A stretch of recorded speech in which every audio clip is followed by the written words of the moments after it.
Hello, everybody, and welcome to today's session, all about if your parents are downsizing their home, or perhaps you are a person who needs to downsize, etc. I've got a great guest here with me today, Tracy Barrett, who is a realtor in the Northern Virginia area, and she is here to talk a little bit today with us, whether we're adult children of parents or whether we are seniors, are mature people who have said, you know what, I really need to downsize. So Tracy, welcome to the show. Thank you so much for having me. I appreciate that. Absolutely. So first question is, how did you get involved in real estate? I was in the nursing field, and my mother in law had been practicing real estate for a long, long time. And I had littles and needed a little bit more flexibility. And by flexibility, read, you're still working 40 to 50 hours a week, but you can do it without punching a clock 9 to 5. Mhm. And she said, be good at it. And I said, you're nuts. And then I went back and said, okay, maybe you're not so nuts. And we talked about it, did a business plan, and went into business together in 2011. Fantastic. So Mm-hmm. 2011, so you've been doing it now for 13 years, Mm-hmm. about 13 years. Mm-hmm. What do you like about being a realtor? What do you like about the real estate industry? I recently read an article, and I believe it was one of the VPs of Sotheby's. He'd been practicing for 65 years, and he summed it up in a nutshell. What the feeling we get when we help somebody else realize their dreams Mm-hmm. is why you do this. And it's Yeah. why you get sleepless nights. It's why you solve the problems. You hold their hand from start to finish so that they accomplish their goals, whether it's buying, selling, and everywhere in between as far as getting there in order to accomplish that. That is great. That is great. So, you've been helping a lot of people, Mhm. obviously, reach their dreams, get to the closing Mhm. table, Mhm. et cetera. And when we talked, I said, well, what's your favorite thing to do? And you mentioned this whole idea of downsizing, Right. which so many people want or need to do. And we're also going to talk about estate sales as well, if you have a parent that passes, et cetera. So Mhm. let's start off with the downsizing, though. What are some of the things that you have noticed when it Mhm. comes to real estate and downsizing? Like, where do people start with regards to even analyzing if they should downsize or if their parents should downsize? So there's a couple of triggers with downsizing. Usually, the happy side of downsizing is when somebody's hit a goal career-wise, they're ready to retire, and they no Mhm. longer need to be in the area anymore, so they're ready to downsize, or they would like to remain in the area, but perhaps their home is bigger than it should be. So it's time to right size the property. Ooh, Ooh, bless excuse you. me, Bless you. pollen is real. Um, So that's a happy trigger when there's a retirement event that happens. There are other triggers where the folks are able to, I'm going to shut this off. So sorry, should have done that before. Um, the other things that are going to trigger it are things usually like a health event or something along those lines, usually like a Okay. health. The home becomes too big. They aren't able to stay in place. Most folks these days do want to age in place and stay where they are as long as Mhm. possible. Mhm. By the time you're retiring, you're typically on a fixed income. Your house is almost paid off, if not Mhm. completely paid off. So your home and housing expenses, your shelter expense is a fixed or non-existent cost. So most people want to stay in place. And as I understand it, you actually have a product that can help them do that. Is that right? With the Yeah, I do. So we do have some renovation loans for people with regards to being able to, turn your house into something that your parents are still able to live in as they're aging in place. So yes, we do. Now there are reverse mortgages as well. I will say that I personally don't. I have the license to do them. I just don't do them. I do warn people, though, that if your parents or you are going to get a reverse mortgage, please make sure that your family has the paperwork. I have unfortunately been a part of people losing their family homes because no one was able to pay off that loan fast enough, and Yep. the equity was there, the insurance was there, etc. So I just warn people about that with the reverse mortgages. Right. Reverse But mortgages are a really great product, like you said, but Mhm, there are nuances there. So when doing it, whoever is going to be handling your estate upon your mhm. passing really does need to understand what that product is and the timelines associated with it once it closes. It's Yeah, also it's usually really 4 great months. because of leverage. Right. It's It's also usually 4 months after the person passes that you have the time to either pay off that lien, or unfortunately, that lender is going to, take the home.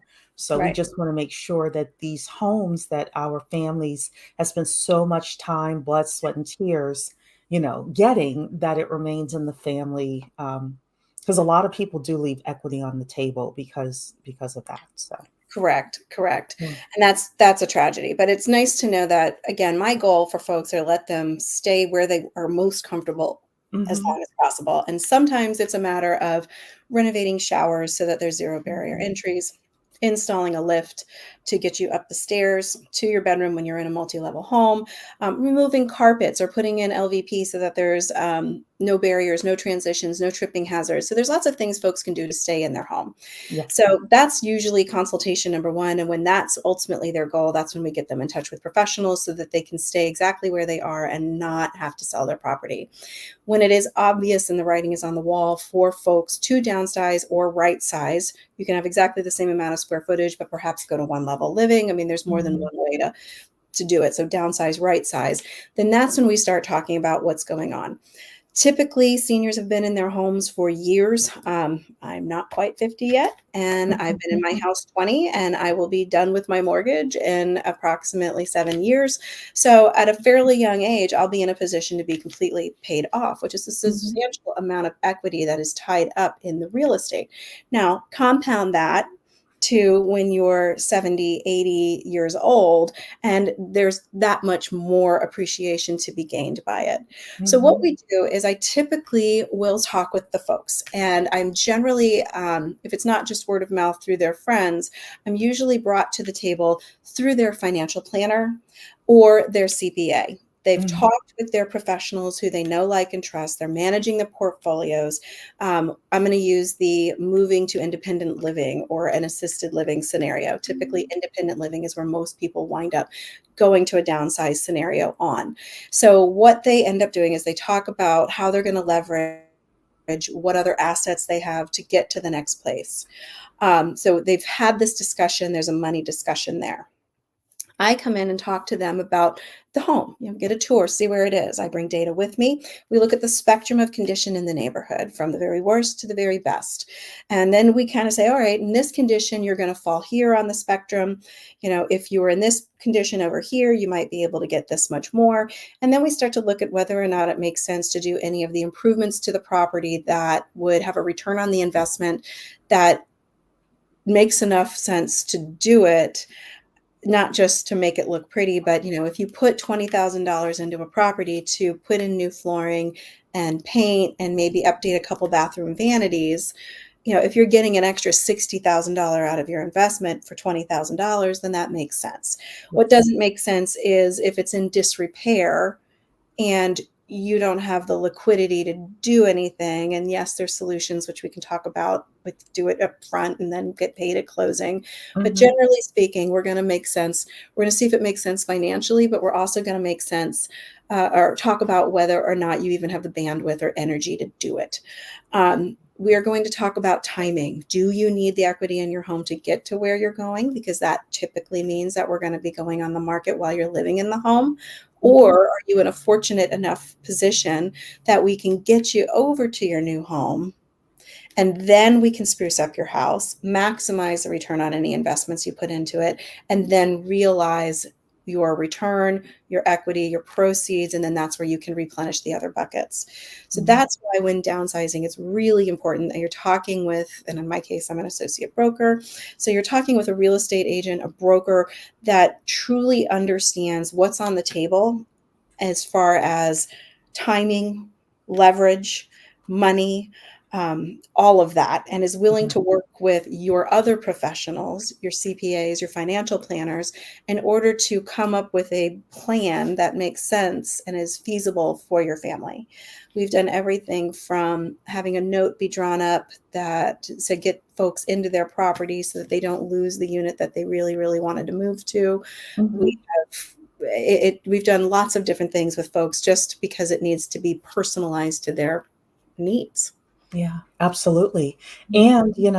And, sometimes people just, like you said, say, I don't have the energy or the bandwidth to be here during these renovations. Mhm. Depending on where you live, there are a lot of investors who will purchase it from you and do all of the updates, especially if there's been a lot of deferred maintenance and delayed maintenance.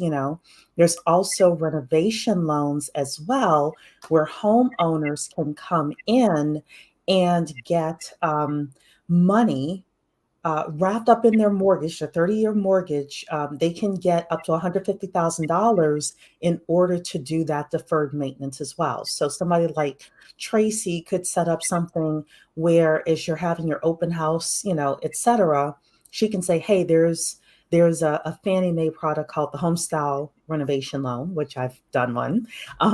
And I love that product, where you're able to, or the new homeowners are able to get those renovations done, and it's just included in their mortgage, just like the purchase price of the property. So Right. um, yeah, so I love the fact that you say that they're depending on several factors, there's a personalized answer Mhm. for that aging individual as well as their family.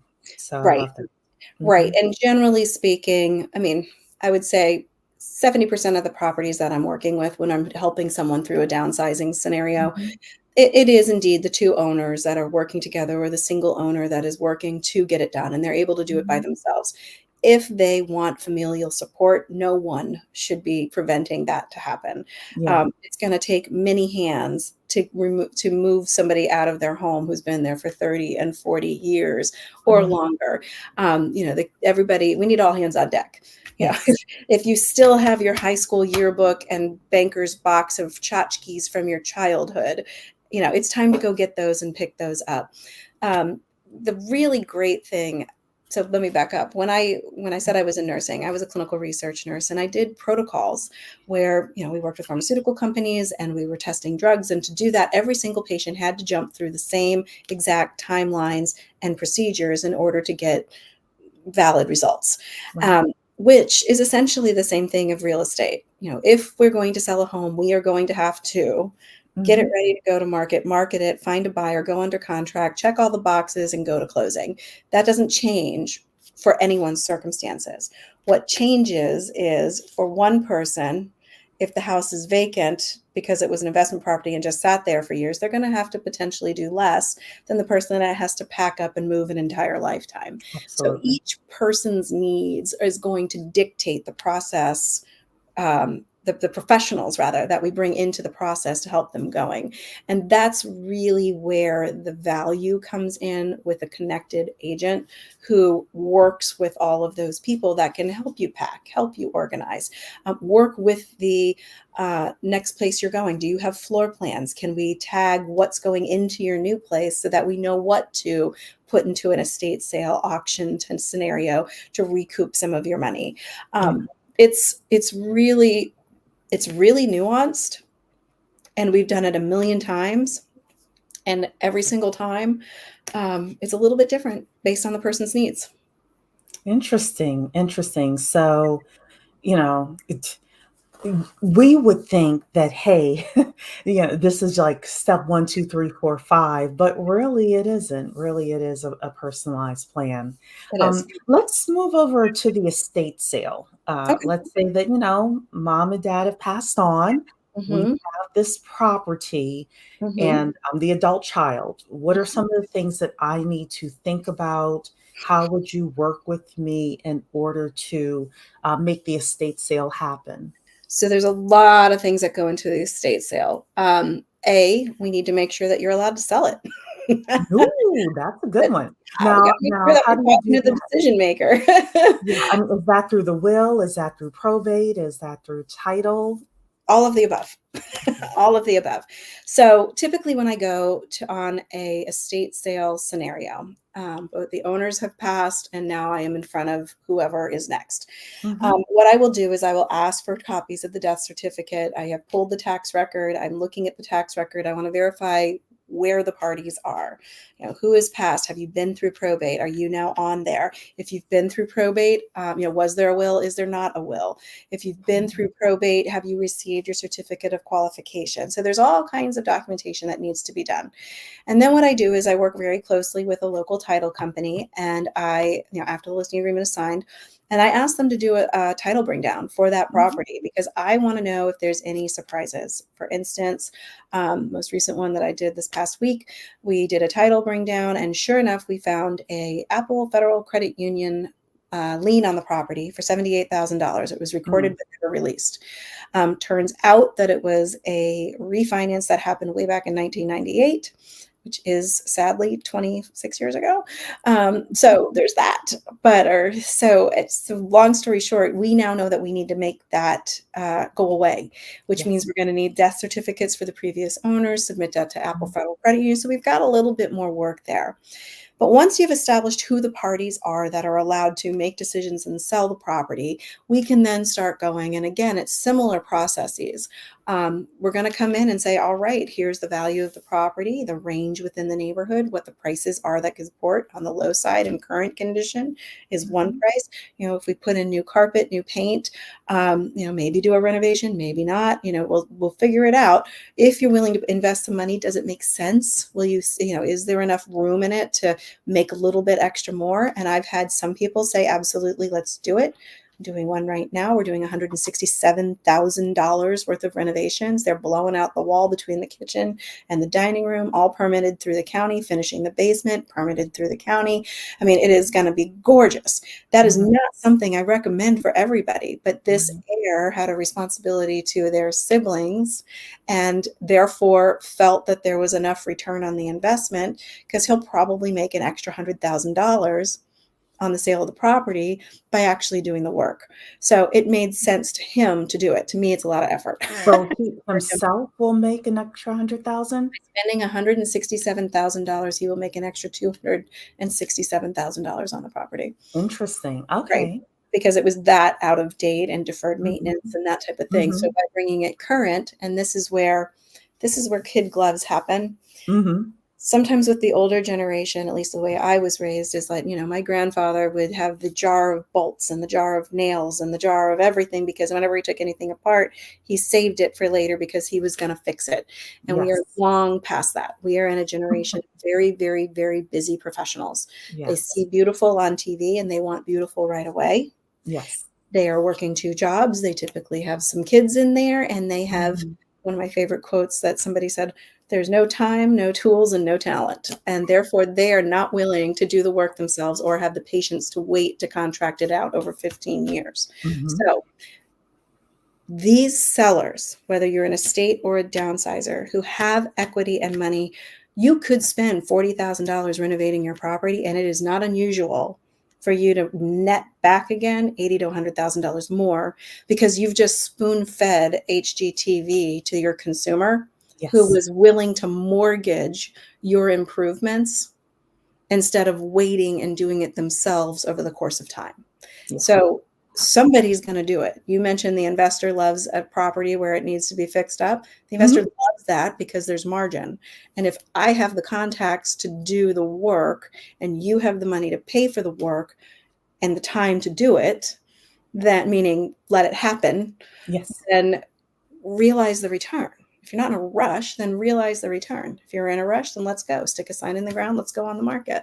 Yeah. So we can do anything. So with the estates, the biggest thing with the estate sales, because we kind of got off topic, biggest thing with the estate sale is to make sure you know that you do have the right to sell the property.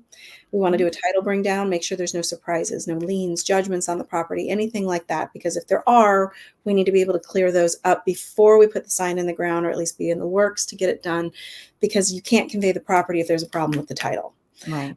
What's the will look like? What's the trust look like? So if those documents are available, then we will provide that to the title company just to make sure we're not missing anything, make sure that the parties are all present who need to be present. And then we kind of go through the same process all over again. Again, you've got to prep it, market it, get it on the market, get under contract, go to closing. There's things in there, and having the right professionals to shepherd you through your experience is what we bring to the table. Right. Right.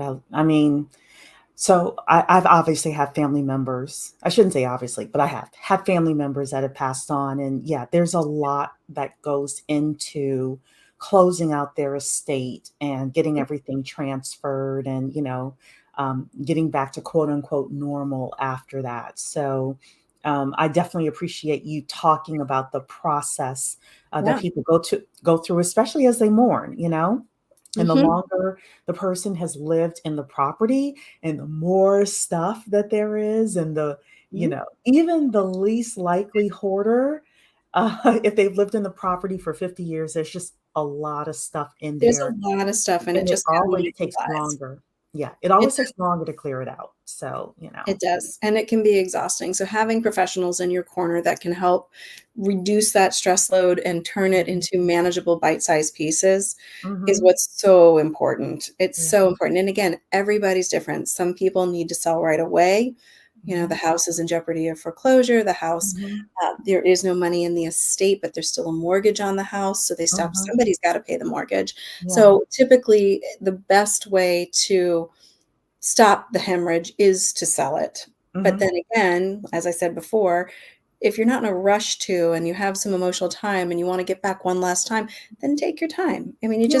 you just have to know your audience, ask what they're trying to do, understand the pitfalls Mhm. of going too fast or too slow, and then educate and let folks make their decisions. Yeah, yeah. So, any final words of wisdom or encouragement or pieces of advice with regard to downsizing and estate sales? The big thing with downsizing and estate sales is you do not have to go it alone. For many people, they may have owned maybe, 3, 4 houses in their lifetime, but the rules the game is not the same. It's constantly changing, and so Mhm. having somebody in your corner that can explain the market, explain the process, and again, if I said it once, I'll say it again, understand your situation and work with your trusted professionals, your CPA, your financial planner, to help transition you into the next phase, whether Mhm. they're helping you buy the place, you've identified the place, it doesn't matter. If you've got a team in your corner, it's going to go far more smoothly.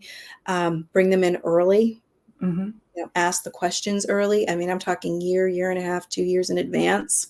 What do I need to be working on? What do I need to be doing? Because it's a lot easier, for instance, if you've got exterior work that needs to be done on the property, then let's wait till the fall instead of doing it in the spring when the roofing Right. companies and the siding companies are a little less busy. Let's capitalize on the downtime for the contractors Mhm. where you don't have to pay as much Yeah. because they're slower, and you get a little bit more attention. We can plan for peak market instead of, if you have the luxury for planning, instead of Mhm. having to do it right now because there's been an event. The Right. good news is that if there's an event, a professional is going to be able to pivot and make that happen quickly so that you can maneuver and get to where you need to be. That's appropriate. I agree with that. I agree with that. The more you're able to plan, the better. And Yeah, again, I will say this to anybody. If you have a relative that is transitioning, get in front of them as early as possible. Make sure that you know where all the paperwork is. I don't know how people feel about this, but even run a title search while they're alive to see if there's anything on absolutely. there so that you're able to say, okay, grandma, what is this? Can I get the paperwork? Oh, this is a Absolutely. If reverse you can do that mortgage. while somebody is alive, that is Yeah. so my family, we affectionately referred to it as the death letter. Um, Mhm. and my grandfather started it, and once a year, I'm sorry, no, once a quarter, Mhm. he had a spreadsheet. It was an Excel Mhm. spreadsheet, and it was every single bank account he had, investment account he had, the state, where the safety security box was. He Mhm. made sure we had current copies of his will, my Mhm. grandmother's will, everything. And once a quarter, he would send an update to his letter, his package that he had. And it just made things so much easier because when he did Absolutely. pass, it was still work. I mean, let's Mhm. be very clear. There was work to be done. But you pulled out the letter and we just called the funeral home and they did what they needed to do. And you just worked Mhm. yourself down the list. And there wasn't any mystery or surprise. There was Yeah. procedure. There was definitely procedure, but it made it a lot better. So I think in general, as you're planning to downsize and you're getting in, having your affairs in order is Mhm. key. Make sure you have your estate plan set up with a will, a trust, advanced medical directives, powers of attorneys, all of that, Yeah. so that it's just easier and your family's not left guessing. That's end of life. But in general, with the transition, as with anything, if you have the luxury to plan it, bring in your trusted resources early and be ready to execute with the plan and revisit it as needed until you Mhm. are able to pull the trigger and go. Perfect, perfect, and I agree, and thanks to Tori and Dreams for coming in. She's one of my accountant friends, so I know that she's probably, hopefully, resting today with a margarita or something like Right. that I after mean, tax day yesterday. the day after the slog. It is Yes, April yes. 16th, So folks. yes, absolutely, and she works with some high net worth individuals, so I always love to, have her here. So, Yeah. okay, everybody, well, again, I'm Cheree with SimpliFunded, simplifunded.com. Especially for my real estate investors, we have loans, available for you, and not only loans, but we do a lot of analysis for our clients, making sure that you're building a healthy, real estate portfolio. Tracy, how can people get in touch with you if they want to talk a little bit more about downsizing of their parents or estate sales for their parents? You can reach me at focusonnova.com. Say that one more time for people. Focusonnova.com. And I don't think we mentioned it, but I'm with Century 21 Redwood Realty out in Fairfax. And my real estate team, I run a team with 7 agents, is Focus on Nova Real Estate. Perfect. Perfect. Okay. All right, everybody. Thank you so much. We'll see you on the next podcast. Take Thanks for the care. invitation. Bye bye. Bye.